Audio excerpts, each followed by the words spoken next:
Nessa manhã eu queria falar com você um pouquinho sobre esse cuidado que Deus tem conosco. Deus cuida de mim.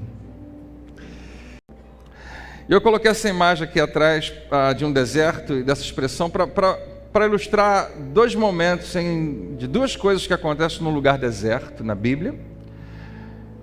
E deserto sempre vai ser um lugar onde não tem nada. É um lugar de escassez, um lugar onde as coisas não acontecem, ou não deveriam acontecer, porque não tem nada no deserto. Tem areia, né? É um lugar de dificuldades. Sol quente de manhã, frio de noite. E a gente usa a expressão que quando a gente está passando um momento na nossa vida que não está fácil, o crente tem esse linguajar de dizer: eu estou passando por um deserto. E talvez o não crente, a pessoa que não tem muito essa vivência, fica perguntando: o que essa pessoa está falando? Viajou para algum lugar? Vai passear pelo Saara? Está passando por um deserto? Mas a maioria de nós sabe, é um lugar sem vida, um lugar sem recursos, um lugar sem muitas expectativas. Mas não é curioso que na Bíblia a gente vê vários momentos onde Deus se manifesta nesse lugar. E eu acredito que muitos de nós, financeiramente, ou na sua saúde, ou nos seus relacionamentos, ou nos seus sentimentos, muitas vezes experimentamos, e talvez muitos experimentem agora, esse lugar, um lugar de deserto. E essa expressão, primeiro, o quê? É uma expressão que vai aparecer em algum momento na nossa narrativa hoje. Eu queria que você prestasse atenção, porque essa é uma pergunta que eu e você, sem perceber, fazemos. Quando alguém chega para mim, para você, e fala: eu quero que isso aqui aconteça primeiro, e a gente imediatamente indaga: o quê?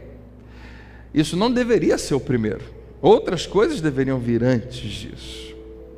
Então, sem a gente demorar muito, porque daqui a pouquinho, você vai começar a ouvir o seu estômago roncar, a gente tem outras coisas para a gente fazer hoje. Eu queria deixar algo no seu coração, e no final desse encontro nós vamos ofertar ao nosso Deus, nós vamos dizer para você o que a gente tem feito, o que a gente vai fazer nos próximos dias. Tem muita coisa boa que Deus tem nos dado, a gente tem anunciado para você.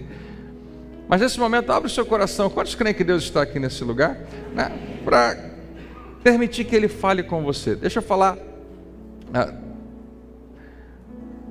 Você vai descobrir que tudo que Deus pede de nós não é para Ele, é para nós mesmos.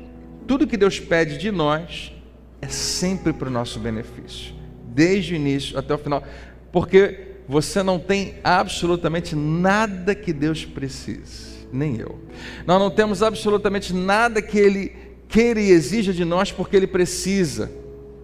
O que Ele pede, o que Ele exige, o que muitas vezes Ele reclama, é que se nós o colocarmos no lugar certo, na posição certa na nossa vida, Ele não muda em nada, não muda nada para Ele, mas muda tudo para a gente.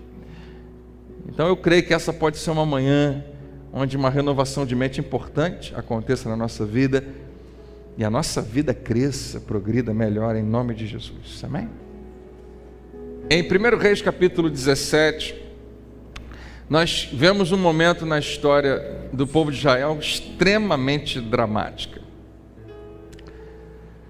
Se você tem alguma idade, se você já passou dos seus 40, como eu, você já viu a nossa nação passar por não uma nem duas, mas várias crises no Brasil. Crises financeiras, crises morais e todo tipo de crise que você puder imaginar. Nem sei se moral tem plural, mas vamos fingir que tem. E nós já experimentamos, nós sabemos, mas nós nunca experimentamos esse tamanho de crise. O que aconteceu foi que naquela terra parou de chover durante tanto tempo que todo mundo começou a morrer. Não tinha mais comida, não tinha mais água. E agora um percentual gigantesco da população está perecendo. As pessoas estão buscando um outro lugar para se mudarem, para ver se encontram comida, e quem não consegue fica esperando. Não, esse mês deve cair alguma água, alguma coisa vai acontecer, mas Deus tinha estabelecido em algum momento pela palavra do profeta que isso não ia acontecer. Era um juízo sobre aquela terra. E verdadeiramente não choveu durante muito tempo. E as pessoas começaram a morrer. Durante esse tempo, a Bíblia fala que Deus levanta esse profeta Elias, que é quem declara essa profecia, e mostra como Deus vai sustentando ele. Eu não acho que Elias foi o único que foi sustentado por Deus durante esse tempo, mas a Bíblia narra esses momentos onde ele foi sustentado. E antes desse episódio, uma coisa muito doida para a gente acontece. Deus fala para Elias: olha, eu queria que você fosse para um lugar chamado Querite, e lá tem um riacho. Opa! Eu sabia, esse é o melhor GPS do mundo, né? O Espírito Santo apontando você para onde tem alguma coisa boa. Ninguém sabia onde tinha riacho bom naquele lugar, qualquer água, né, para beber, poço para cavar, não tinha. E Deus fala: tem um lugar assim que tem um riacho. E Elias falou: bom, então eu vou ter água, ótimo. E água já seria fantástico para a sobrevivência, mas Deus falou: não é suficiente, eu vou mandar um iFood para você todo dia, de pão e carne. E Deus manda que pássaros, que corvos, que são aves de rapina, né, que se aproveitam das sobras de animais, que eles trouxessem para Elias todos os dias, de tarde, esse cheeseburger. Pão e carne. Não, queijo não tinha, né? Pão e carne. Eu queria que você pensasse comigo. Eu não sei se você ouve isso e pensa que isso é uma lenda. Não é possível. Que doideira é essa? Todo santo dia, aqueles pássaros vinham, alguns corvos vinham, trazendo, talvez no seu bico ou nas suas garras, pão. Da onde? Não sei. E carne, que com certeza era uma carne que Elias poderia comer. Talvez ele arrumasse um jeito de cozinhar, de fritar, seja o que for, e ele comia. Numa época onde não tinha comida nenhuma, as pessoas queriam qualquer coisa para comer, ele tinha a melhor comida, pão e carne. E água que não faltava. Curiosamente, a gente sabe, isso é provisão divina, isso é um milagre de Deus. E quando você está experimentando o que você sabe que é um milagre de Deus, você pensa: não podia estar num lugar melhor, é a melhor coisa do mundo. E de repente, aquele riacho seca. E quando o que está acontecendo na nossa vida de bom, aquele momento bom na nossa vida para de acontecer, a gente se pergunta: será que era de Deus? Será que eu estava no lugar certo? Será que... né? E nós criamos a nossa própria ideologia de como é que Deus funciona. E a gente pensa que Deus nos empurra com as circunstâncias. Se aconteceu isso é de Deus, se não aconteceu deve ser de Deus também. Deus fechou porta, Deus abriu porta. A gente cantou, né? Se uma porta se fecha, outras podem se abrir. Mas o que interessa é para onde Deus está me dirigindo. Eu gostei muito de cantar com você essa canção, porque na segunda estrofe fala assim: se na vida não tem direção.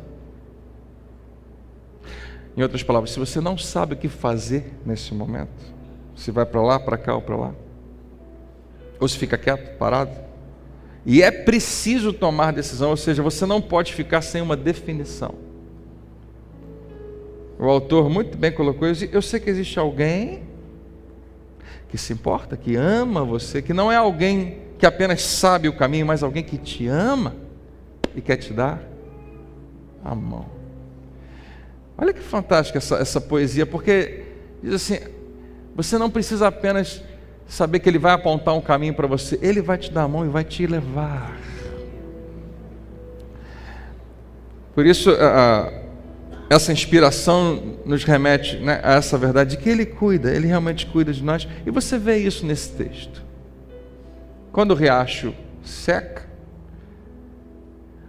antes de Elias começar a se preocupar: o que vai ser de mim agora? Porque eu não sei se o iFood vai vir amanhã, mas uma coisa certa: a água não tem. E sem água ninguém sobrevive. Antes que ele começasse a falar qualquer coisa, Deus chega para ele e fala: agora eu quero que você vá para outro lugar.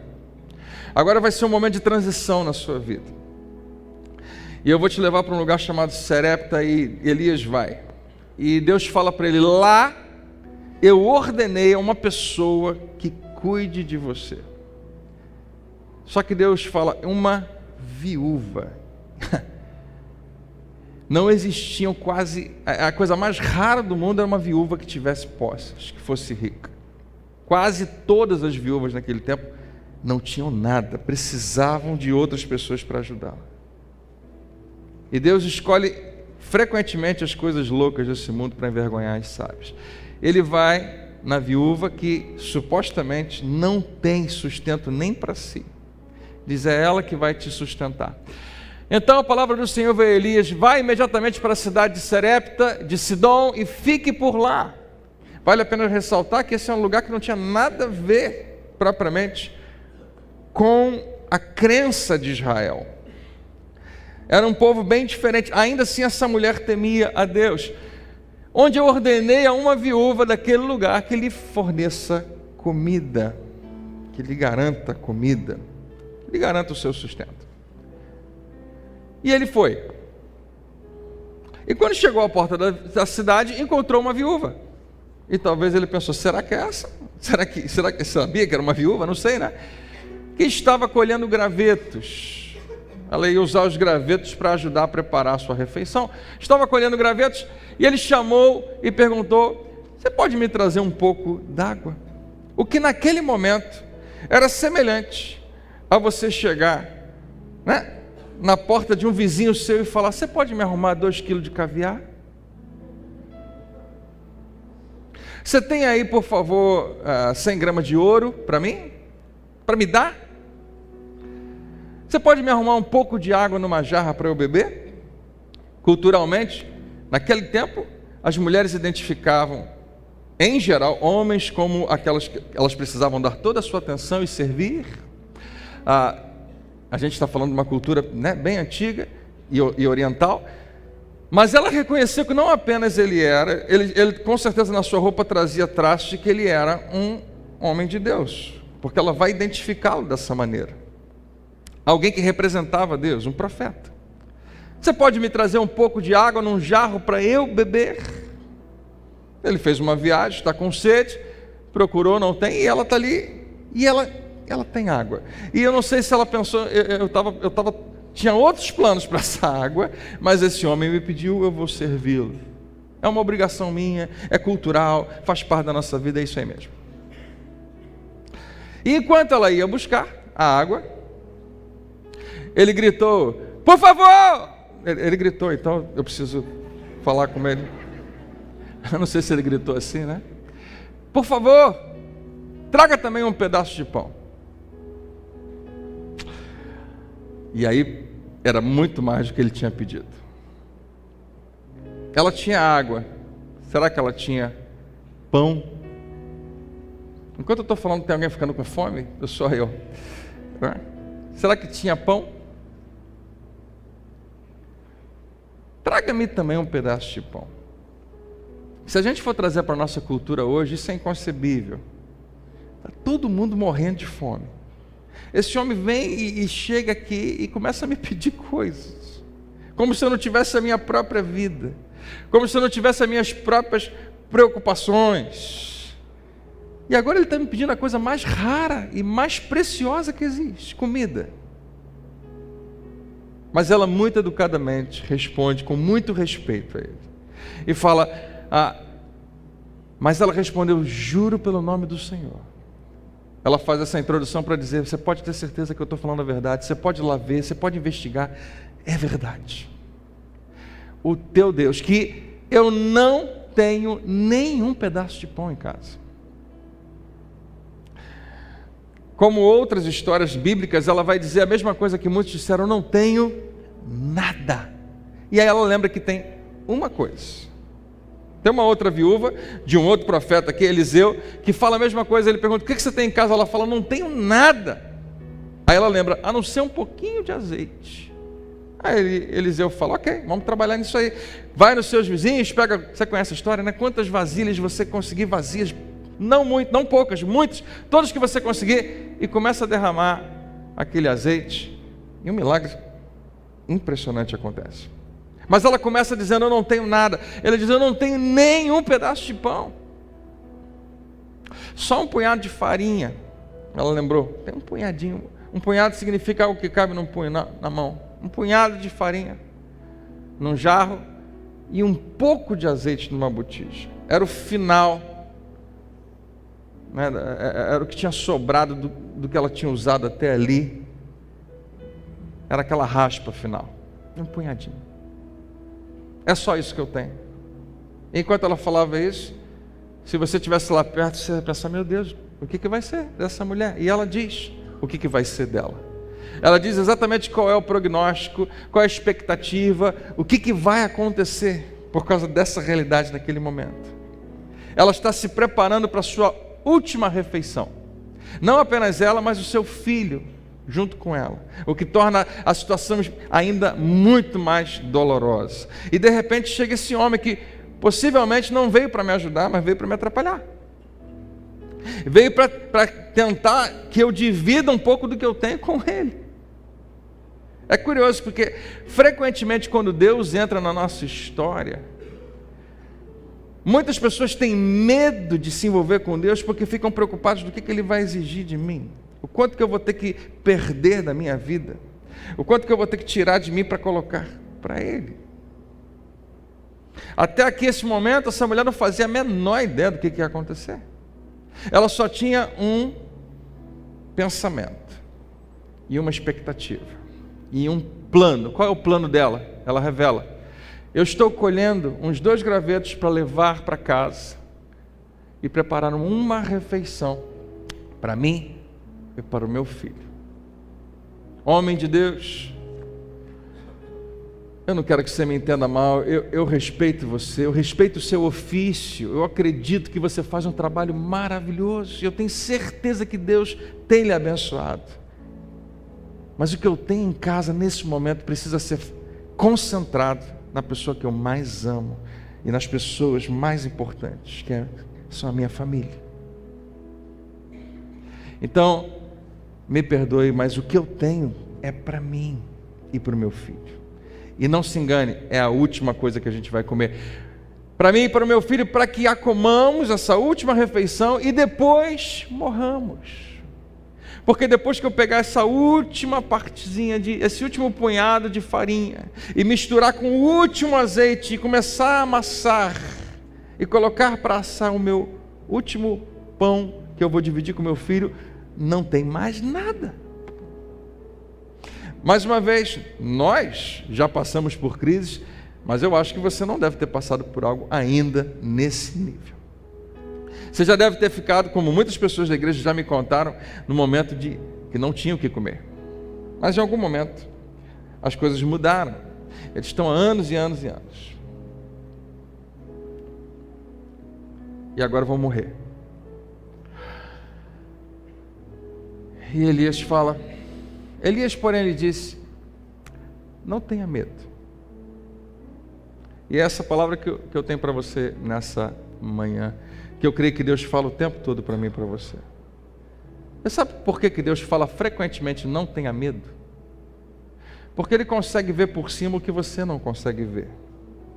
Porque Ele tem uma visão muito mais ampla do seu caminho. Você está num deserto? Ele sabe qual é o final do deserto. Ele sabe para onde você está arrumando. Ele sabe quanto tempo vai demorar. Ele está olhando por cima. E Ele fala: fica tranquilo, não tenha medo.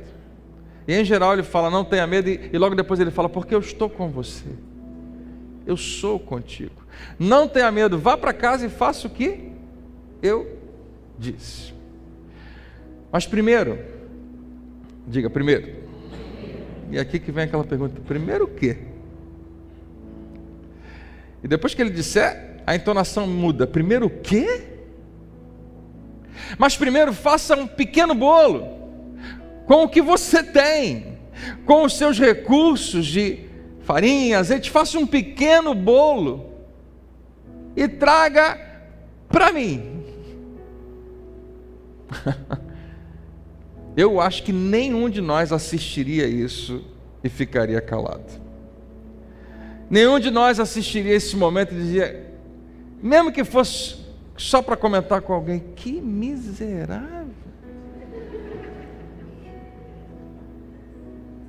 Como é que ele tem coragem de fazer isso? Nós não tem como, nós não conseguimos entender. Quem está falando não é Elias. Nós não conseguimos compreender. Quem está falando é Deus através dele.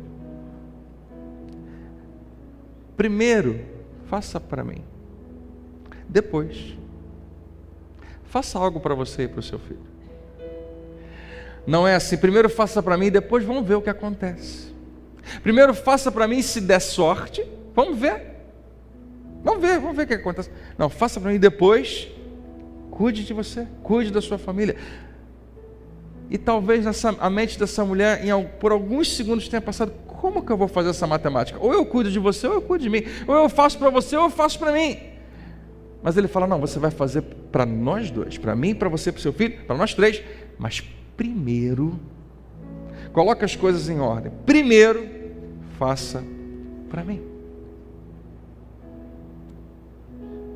E essa mulher respondeu assim, o profeta continua explicando por que ele quer que faça primeiro. Pois assim diz o Senhor Deus de Israel: a farinha na vasilha não se acabará. Até aqui a farinha está do mesmo jeito, mas a boca do profeta está dizendo: a farinha da vasilha não se acabará. Eu acho que tem algumas pessoas aqui que têm testemunhos que não sabem explicar como certas coisas não acabaram. E o azeite na botija não se secará até o dia em que o Senhor fizer chover sobre a terra. Mulher, você acredita nessa palavra? Então vai lá, faz primeiro para mim e depois faz para você. E a mulher respondeu ao homem de Deus: eu até queria, mas não posso. Gente, não está assim na Bíblia. Vocês ficam sempre olhando. Vocês sabem que não é isso que está escrito lá, né? Leia a sua Bíblia, por favor. Mas não faria sentido? Eu queria, mas eu não posso. O senhor não entende a crise que a gente está passando? O senhor não entende a seca que a terra está vivendo? O senhor não entende que eu preciso priorizar meu filho antes de mim? E muito bem, e muito antes de você? Eu até queria, mas eu não posso. Não, isso não está na Bíblia. O que a Bíblia diz, e é somente por causa disso que essa história está na Bíblia, e é somente por causa dessa resposta que o registro existe para mim e para você. A Bíblia diz que ela foi e fez, conforme Elias lhe dissera. E aconteceu que a comida durou muito tempo, para todo mundo, para Elias, para a mulher e a sua família. Você crê que isso realmente aconteceu? Eu preciso saber, quantos aqui creem que isso realmente aconteceu? Mas faz algum sentido?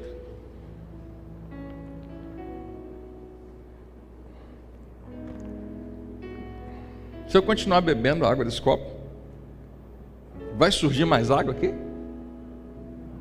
Naturalmente não.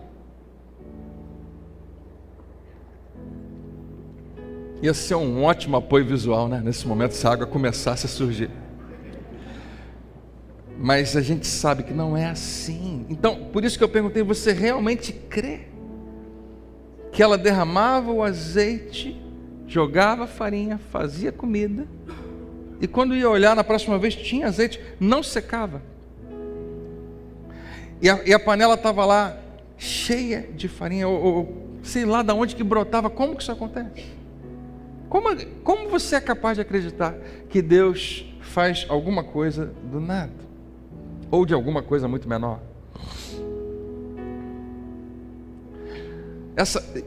Esse milagre, olha aqui para mim, que é tão extraordinário. Todo mundo, se você realmente acredita nisso, você acredita no sobrenatural. Você acredita em milagres desse tamanho, que Deus realmente faz isso.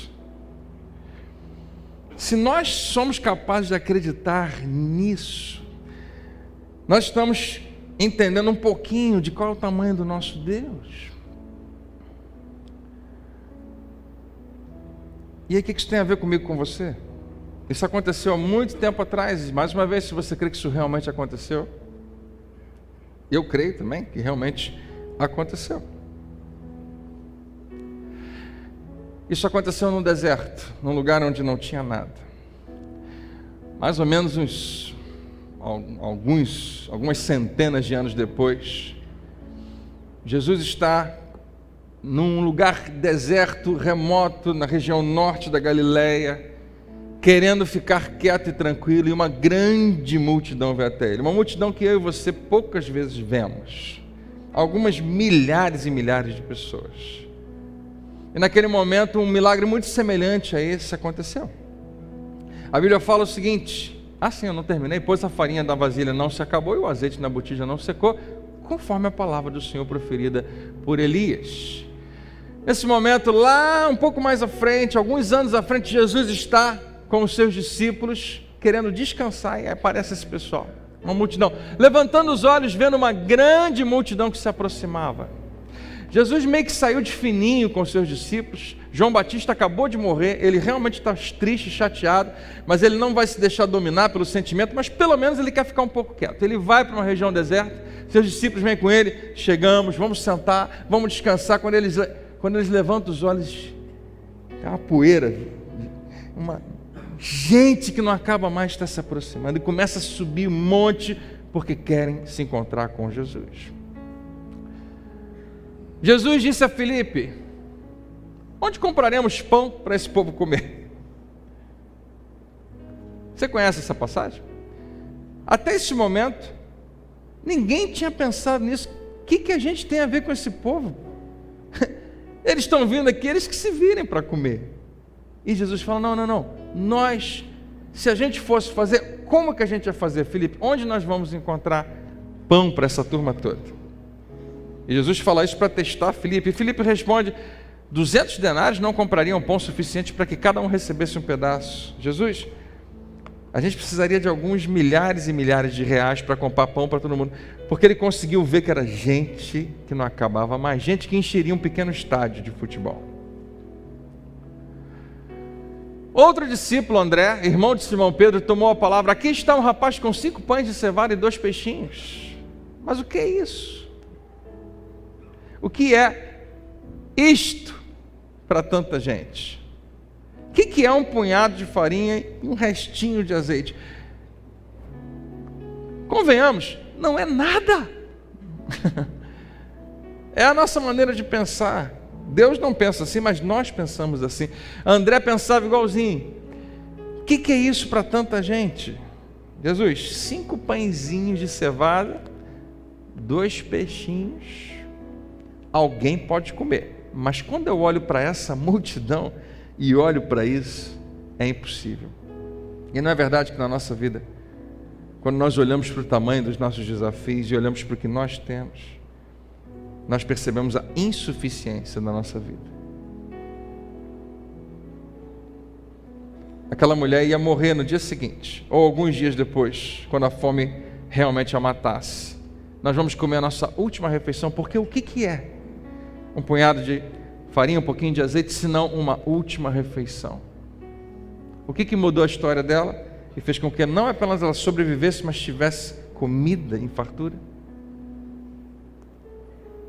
Deixa eu te dizer o que fez toda a diferença. Um gesto de obediência. Colocar a minha insuficiência nas mãos de Deus faz toda a diferença. Mais uma vez, André, o que é isso para tanta gente? Jesus poderia dizer: é verdade, não é suficiente, manda todo mundo embora, cada um se vira. Não, você conhece a história. Jesus faz a coisa mais doida do mundo, ele começa a planejar, manda todo mundo se assentar, e havia muita grama, lugar, todos se assentaram, e a Bíblia diz que eram cerca de 5.000 homens, sem contar mulheres e crianças. Não sei se você tem dificuldade com esse número, mas possivelmente cerca de 10, 15 a 20 mil pessoas. Quando essa igreja está empacotada de gente, né, tá, como é que é o nome mesmo? Tá cheia. Tem 1.000. Então é isso vezes 15, aproximadamente. Imagina você estar num lugar alto e você vê gente que não acaba mais, E a gente tem aqui 5 pãezinhos. Era como se hoje eu chegasse aqui e dissesse: gente, hoje eu vou servir o almoço para vocês. Todo mundo vai comer, né? E eu trouxesse um pãozinho francês. E você dissesse: legal, pastor André, daqui a pouco o pessoal do Start vai entrar, cada um com uma bandeja, e vai começar a distribuir um sanduíchezinho para todo mundo, que coisa legal, todo mundo comer. Não, gente, é esse pão só, para todo mundo. Você ia pensar: não tem como, isso é impossível. A gente vai comer uma migalhazinha, menor do que a gente usou agora para ceia. Era mais ou menos isso, ou bem maior, quando você para pensar. Então, Jesus tomou, e esse versículo conta o milagre todo de uma vez só. Jesus tomou o pão, os pães, e deu graças, agradeceu. A Bíblia diz em outra narrativa que ele ergue, abençoa e agradece. Agradecer pelo que tem, ao invés de reclamar pelo que não tem. Ele agradece e reparte entre os que estavam assentados. Mais uma vez, 5.000 só homens, mas, né, muito mais do que isso, tanto quanto queriam. E fez o mesmo com os peixes. Eu pergunto a você: você acredita que cerca de 10, 15 mil pessoas, um número que a gente não vê todo dia, realmente comeu, e a Bíblia diz que se fartou, depois de todos receberem o suficiente para comer? A Bíblia diz que todos se fartaram, a partir de um pequeno lanchinho desse rapaz, 5 pães e 2 peixes. Você realmente acredita que isso aconteceu? E que não foi como alguns acham? Todo mundo, na verdade, tinha trazido muita comida, mas quando viram que alguém estava repartindo, que começaram a repartir? Porque o relato bíblico de quem estava lá e viu, não é esse. É que algo sobrenatural aconteceu. Não é que Jesus está ali e ele traz a sua comitiva, e ele não traz uns food trucks com ele. Não traz, né, uns caminhões com comida, dizendo assim: ó, tem para todo mundo. Não. Todo mundo viu. Quem estava lá viu. Não tem de onde tirar comida. Ele está com alguma coisa na mão lá longe que a gente não consegue ver, mas parece que é um pouquinho de pão. E está todo mundo comendo. E todo mundo está comendo até se fartar. Quantos realmente acreditam que isso aconteceu? Levanta bem alto, irmão. Você então acredita que algo sobrenatural aconteceu? Se você acredita realmente naquele milagre da viúva de Sarepta, e nesse milagre você acredita em coisas sobrenaturais, mas ouça o que eu vou te falar. Eu creio que o mais importante nesses sinais não é o sinal, não é o milagre em si, mas é a realidade que ele revela, de que Deus cuida de você, de que ele realmente está interessado na sua vida, de que ele realmente está atento ao que está acontecendo com você, que ele não está desligado, ele não está desconectado da sua vida. Depois que todos receberam o suficiente para comer, disse aos seus discípulos: ajuntem os pedaços que sobraram, que nada seja desperdiçado. E eles ajuntaram e encheram 12 cestos cheios com os pedaços dos 5 pães de cevada deixados por aqueles que tinham comido. E quem passasse e olhasse, não ia ter a menor dúvida de que o milagre aconteceu. 12 cestos cheios de pães. Ainda dava para alimentar muita gente. Ainda dava para muito mais gente comer.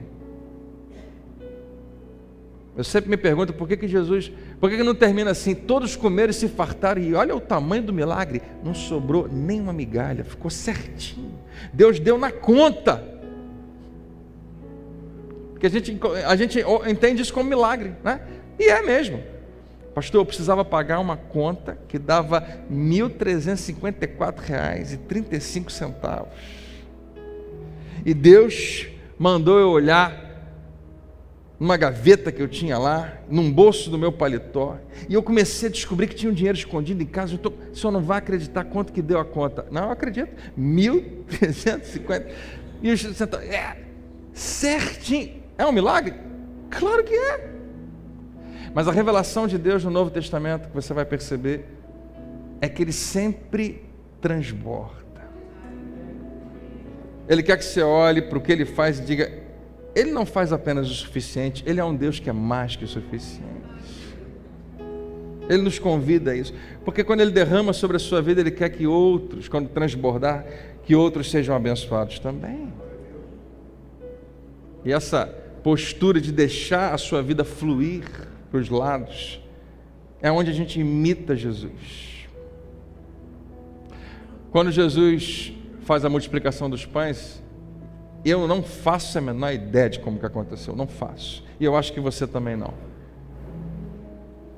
Vem cá comigo mais um pouquinho. Tem 5 bolachinhas. O pão de cevada era igual uma torrada que você quebrava assim. 5. E ele partiu, deu para os discípulos. Partiu a próxima, deu para os discípulos. O que eles têm que fazer? Partir para a próxima pessoa. Eu não faço a menor ideia. Mas para todo mundo comer e se fartar, ele não partiu, foi ficando pequenininho. Alguma coisa aconteceu para que o que estava com eles se multiplicasse. E não está escrito assim, mas a minha teoria é que toda vez que alguém partia e compartilhava, o que ficava na minha mão aumentava. Faz sentido? Alguma coisa tem que ter acontecido. Eu parti, eu compartilhei, o que está na minha mão aumenta para que eu continue partindo e compartilhando. E enquanto ninguém foi egoísta, enquanto ninguém segurou para si e diga: eu não vou, porque vai que falta para mim. Não, enquanto todos partiram e compartilharam, não parou de crescer e crescer e crescer e crescer e crescer e crescer. E o milagre não para nunca, até que todo mundo está farto, satisfeito. Quando Deus derrama sobre a tua vida, é para transbordar. É para que outros sejam abençoados também. E eu creio que esses milagres, por mais espetaculares que sejam, para mim e para você, a melhor parte é o que eles significam. Que você não apenas serve a um Deus de abundância, mas você é um filho de um Deus de transbordar. Que Ele ama você, que Ele cuida de você, e que Ele tem planos para você. Na primeira história no deserto, a gente tinha tudo para ficar do lado dessa viúva e dizer: não dá não, não dá não, você vai ficar sem a sua última refeição. Na história de Jesus com os discípulos, nós tínhamos tudo para estar do lado e dizer: não tem como, não tem como. O que diferenciou e mudou completamente a história foi na mão de quem as coisas foram colocadas. E os 2 princípios são: primeiro, Ele. Jesus ilustra perfeitamente, Jesus revela para nós essa teoria em Mateus 6, verso 33, buscai, pois, em primeiro lugar o seu reino, as coisas de Deus e a sua justiça, e as outras coisas. Eu sempre li esse versículo feliz pela última parte. As outras coisas serão acrescentadas. Quem não quer que as coisas sejam acrescentadas? Eu quero. Muita coisa sendo acrescentada. Alguém quer? Diga aleluia. Mas você sabe o que significa exatamente? Hoje, para mim, a minha visão sobre isso mudou. É Deus dizendo, que você olhar para o versículo anterior, Ele diz: você não precisa ficar preocupado. Quem fica preocupado correndo atrás das coisas são os gentios, são os pagãos, são pessoas que não sabem com quem eles têm aliança. Vocês sabem com quem vocês têm aliança? Então, me permita ser da seguinte maneira: busque em primeiro lugar o reino de Deus e relaxa. E fica tranquilo, porque Ele não vai deixar faltar nada, porque Ele já te deu tudo, porque Ele já está com você, porque Ele é seu Pai. É isso que Jesus está apresentando àquele povo. Gente, não precisa andar ansioso, não precisa viver preocupado. Vosso Pai sabe do que vocês precisam. Então, ao invés de ficar focado: eu quero que coisas sejam acrescentadas, simplesmente coloca Ele em primeiro plano e fica tranquilo. Ele te garante, Ele cuida de você. Se você recebe essa palavra, diga amém. Eu oro para que, muito melhor do que eu, o Espírito Santo tenha colocado no coração de pessoas aqui como Deus cuida de você. Especialmente você que já estava desistindo de acreditar nisso. Especialmente você que estava olhando muito mais para as suas circunstâncias do que para as promessas que Ele fez. Quem sabe, pela graça de Deus, nessa manhã, isso seja renovado dentro de nós. Dizer: Senhor, eu não sei quanto a você, todo mundo passa por momentos difíceis, eu já passei, eu não posso dizer para você, nesse momento a gente pode até estar passando. E você sabe o que acontece quando você passa por um momento difícil? Sempre. Você dificilmente acredita que ele vai acabar. Você dificilmente acredita que ele vai passar. Você acha que vai ficar ali para sempre. Seja uma má notícia que você recebeu por conta de um problema relacional, problema de saúde, problema financeiro. Você pensa: meu Deus, o que vai ser agora? O que vai ser agora? O que vai ser agora? Porque a gente pensa que o agora nunca vai deixar de ser agora. Mas para pensar um pouquinho. Quantas vezes Deus já revelou fidelidade na sua vida? Você está aqui hoje, vivo, andando, respirando, porque muita coisa aconteceu até hoje. Quantas coisas Ele já fez? Quantas coisas Ele já fez? E como a gente fala aqui na igreja, se Deus fez, Ele faz outra vez. Ele continua fazendo. Ele continua sendo poderoso. Quando Golias desafia Israel, todo mundo morre de medo. O povo desmaia e fala: acabou, não tem mais jeito. E era o que eu e você faríamos também. A ameaça é muito grande, o que está vindo contra nós é forte demais. Davi fala: Deus me livrou de um leão, Deus me livrou de um urso, Deus estava comigo quando eu estava lá lutando contra esses animais ferozes. Davi, você está todo empolgado? E eu estou. Por quê? Porque eu sei o que Deus já fez na minha vida. Eu não vou esquecer do que Ele já fez. E se Ele já fez, Ele faz de novo. Esse incircunciso vai ser mais um. Não para a minha lista, não para eu dizer que eu venci, mas para a glória do meu Deus. Quem sabe tem um gigante na sua frente só esperando você se levantar, porque ele vai cair. Então vamos fazer isso nessa manhã. Vamos dizer: Senhor, eu vou fazer como essa viúva fez. Eu vou confiar em Ti antes de qualquer outra coisa. Eu vou fazer como os discípulos. Eu vou pegar o que é insuficiente para mim, e ao invés de usar para mim, eu vou colocar nas Tuas mãos, porque o Senhor faz milagres, o que é sobrenatural. Eu não estou dizendo para você hoje: pastor, então a gente vai dar tudo para Jesus e sei lá o que vai ser na minha vida. Eu não faço a menor ideia do que você vai fazer com essa mensagem. É entre você e Deus. Eu acho que Deus não vai te pedir que você vai morar na ponte a partir de hoje, debaixo da ponte, né? Não. Mas não deixe qualquer outra coisa ser Senhor da tua vida senão o nosso Deus. Não deixe qualquer outra coisa governar você senão o Senhor Jesus. Eu quero ser como essa viúva, eu quero ser como aqueles discípulos, eu quero ser como Davi. E enquanto está todo mundo vendo crise, enquanto está todo mundo vendo destruição, eu quero olhar e ver que eu não vou contra ti por mim mesmo, mas em nome do Senhor dos Exércitos. Meu Deus é que está comigo, Ele tem uma aliança comigo. Amém? Vamos orar juntos? Vou convidar você a ficar de pé.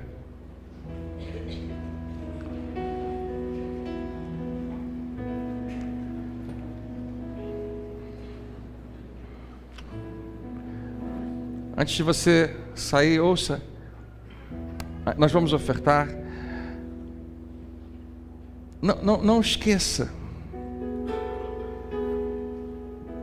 que esse texto bíblico nos aponta para a nossa própria natureza. Você não quer fazer nada disso.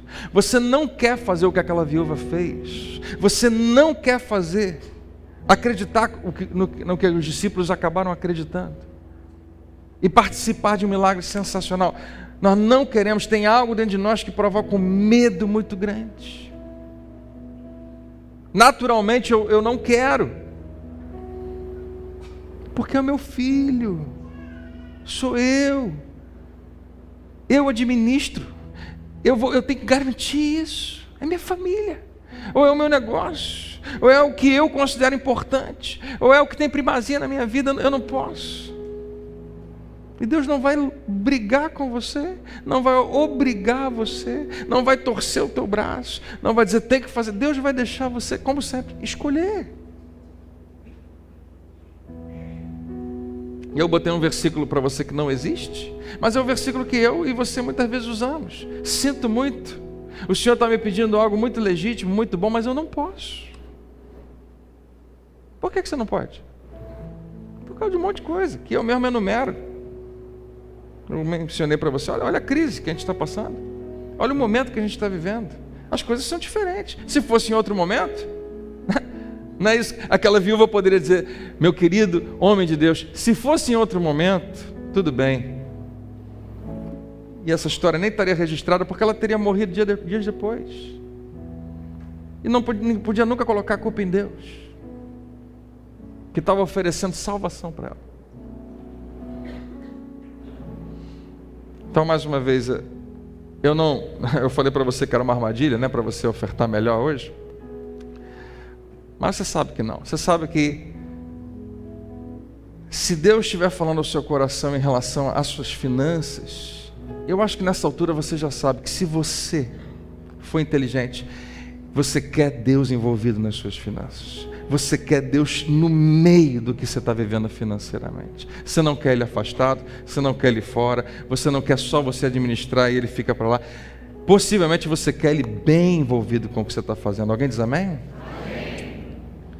E a maneira como a gente envolve é realmente entregando Ele. Primeiro, antes das outras coisas, Ele tem primazia. Para quê? Para que precisa? Né? Por que Deus tem esse negócio? Porque isso tem um significado. Quando você dá Ele em primeiro lugar, Ele abençoa o restante todo. Você vê isso o tempo todo na Bíblia. E a gente vive hoje, graças a Deus, como a gente cantou, depois da cruz. E você não é obrigado, graças a Deus, glória a Deus, você não é obrigado por Deus a fazer nada.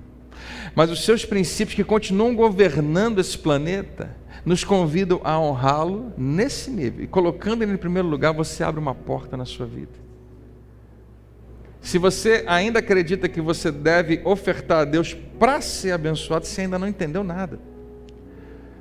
Esse é o pensamento do Antigo Testamento. Se você fizer, então Deus faz por você. Isso é Antigo Testamento. Na Nova Aliança, Ele já fez tudo por mim e por você.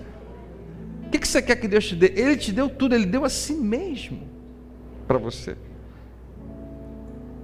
Quando Jesus ilustra na parábola do filho pródigo, Ele termina com uma revelação dizendo, filho, tudo que é meu já é teu. Você tem que só tirar proveito do que eu te dei. Então nós ofertamos. Se você é um dizimista, né, eu convido todos a serem. Você dá o seu dízimo, você abençoa essa causa, esse ministério e outros que Deus lhe direcionar, como uma resposta ao que Ele já fez por você. Não porque eu quero que Ele faça algo por mim, mas porque não dá para evitar. É tanto que Ele me deu. Deixa eu te falar, cada centavo que você recebe, não se engane, Ele é quem te dá. É Ele que te dá forças, que te dá graça, que te dá vida, que te abençoa dia após dia. Ele é a fonte da nossa vida. Então, nessa disposição, mais uma vez, deixa o Espírito Santo falar com você e faça aquilo que você se sentir dirigido a fazer, não pelo pastor, não pela palavra apenas, mas pelo que o Senhor coloca no seu coração. E logo em seguida, se você quiser, nós vamos fazer como a gente sempre faz, os pastores vão estar aqui na frente. E eu disse para você, nós temos realmente desafios, mas o propósito dessa mensagem não é envolver você nos desafios, é envolver você na bênção que Deus tem preparado para aqueles que confiam e obedecem a sua voz. Vamos orar?